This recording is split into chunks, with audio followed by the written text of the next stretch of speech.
Every day in the USA, people find themselves in court.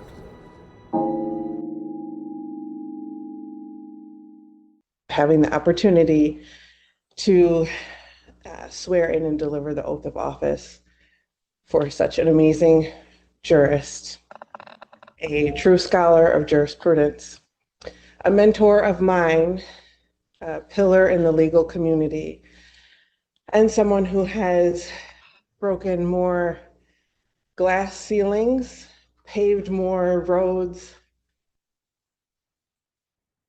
and provided proof from some kid from south side of Chicago by way of Stony Brook and Ann Arbor that you can do absolutely anything in this community if you love it enough, if you're willing to put in the work, and that you come to work every day selflessly and ask that you do the work for the people with pure heart, with perseverance,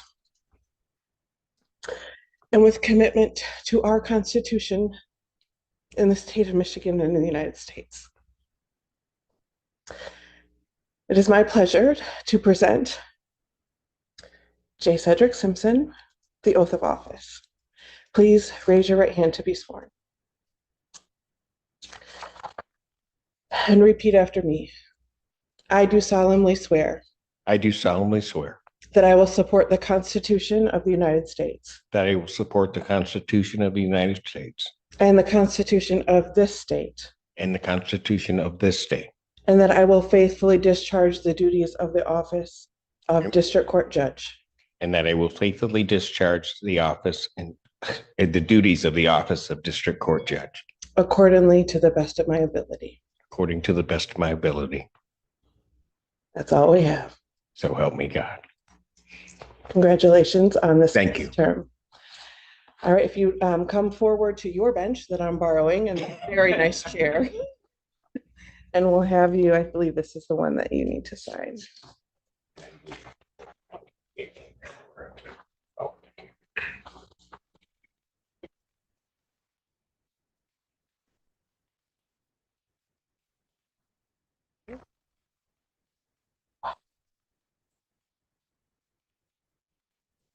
And if I might, Judge Slice, say a few things. I want to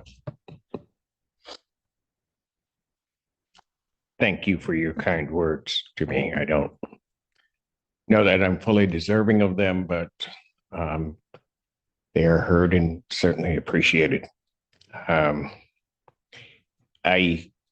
This is now, I had added up the fifth time that I've taken this oath. And as I think we all do when we take that oath, we just call on somebody who is an inspiration to us in certain ways and a friend.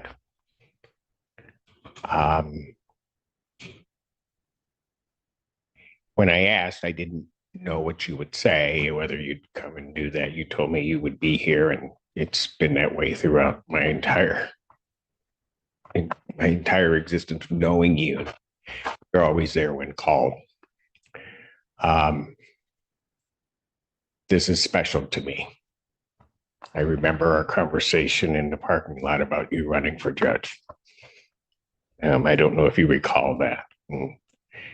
We had differing opinions at that moment, but I think the right choice was made. But I also have to acknowledge that you don't get to this point ever alone. You always have those around you that help you, support you through the difficult times. Sometimes when you don't want to make the difficult call in a case, and they may not even know what it's about, but they know that you're struggling, and they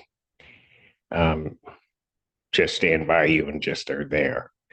And sometimes those are just the people in my office, Mr. Allen, Anne, who is not here, and Emily, who realize that sometimes, and I am extraordinarily blessed on my bench to have two great colleagues, in terms of Judge Barr and our Chief Judge, Judge Freshour, who came here today, and I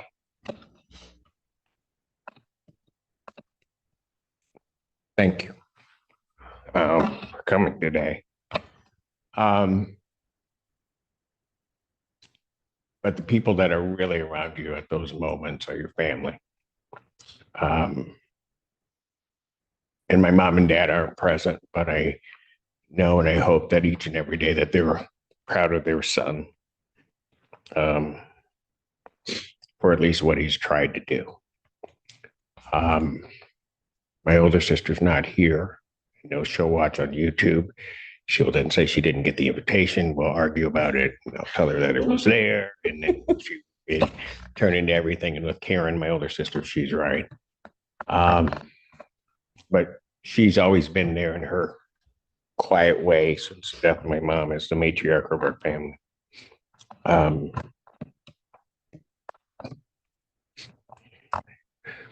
6 years ago, and I still have the text, and why this day is important to me is because the last time that I took this oath, outside of my parents, there's one person that was missing, and that was my brother, who had just recently passed away. I'll just say, Gary, I miss you dearly. But through a lot of the really tough times, he was always there and indicating to me never to give up and never give in, which is kind of how us Simpsons are.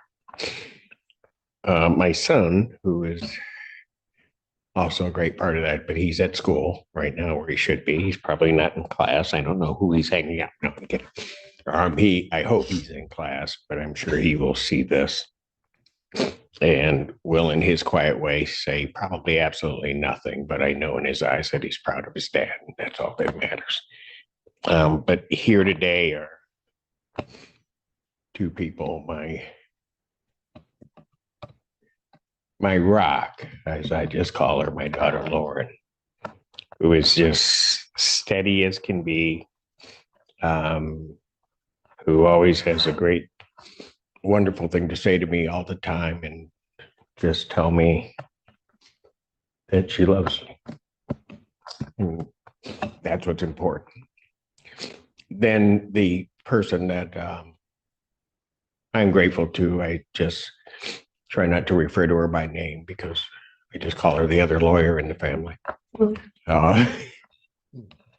But the chief public defender, my sister Delphia, who a number of years ago, when I was at the University of Maryland, followed me there and was a year behind me, and I was never more angry in my life that she was there, because my mother also forced us to live together, which really kind of messed up a lot of things.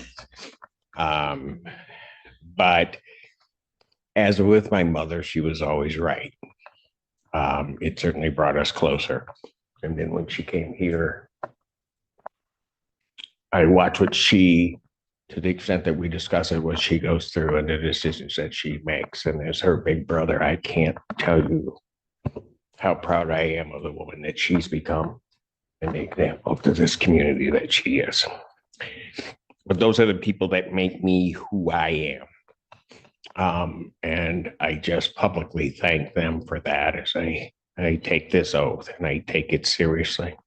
I appreciate you administering it. And as I always say during these times, I often give tribute to my mother, but my dad was a special guy.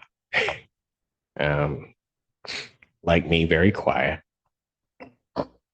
Okay. But well, he was. But always just full of faith and confidence. And I always just say to him, because I know he's up there in heaven watching over me, that Dad, I hope you're as proud of your son as your son was of his dad. So thank you all very much for being here. And thank you, Judge Sly. This is our special session. Thank you all for being here.